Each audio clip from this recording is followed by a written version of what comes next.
আরে ভাই বললেন না, মেজাজ খারাপের কথা।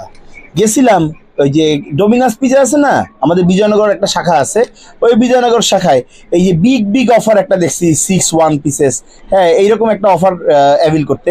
তো এইটার দাম ছিল 2000 টাকার পিজা। বাট এই পিজাটা বানায় ডেলিভারি দিতে আমাদের কাছে 15 থেকে 20 মিনিট সময় এসে এই নবাবের বাচ্চারা আমাদের পিজা ডেলিভারি দিছে পাক্কা 45 মিনিট পরে। তার সঙ্গে কি একটুখানি কোক না ফান্টা দিল, যেটার দাম নাকি 109 টাকা একটা, এক গ্লাস। এই যে সামনে আমরা সামনে দেখেন কোকের গ্লাস আছে, ফান্টার গ্লাস আছে, 109 টাকা। বলেন মেজাজ খারাপের বিষয় কিনা? যাই হোক, ডোমিনাসের পিজা খারাপ ছিল না, কিন্তু অন্য সব অ্যাটিচিউড আমার কাছে ভালো লাগে নাই। আর দামগুলো ওই যে ড্রিঙ্কসের দাম খুবই পচা ছিল। যাই হোক, মেজাজ ঠান্ডা করার জন্য আমরা এখান থেকে আবার বের হয়ে চলে গেছিলাম আমাদের মেজাজ ঠান্ডা হয় এমন একটা জায়গা, ঢাকার স্টার হোটেলে। অবশ্যই আদি যে স্টার, সেই স্টারে গেছিলাম ফালুদা খেতে। ভাই দেখেন ফালুদার স্টার, সেই টেকচারটা এখন পর্যন্ত আমার মনে হয় ঢাকা শহরে অনেক খাবারের অনেক পরিবর্তন আসছে, কিন্তু এই খাবারটা এখনো খেয়ে আমরা মজা পাই, অনেক বেশি মজা পাই। স্টারের ফালুদা অসাম। ভালো থাকুন সবাই, আল্লাহ হাফেজ।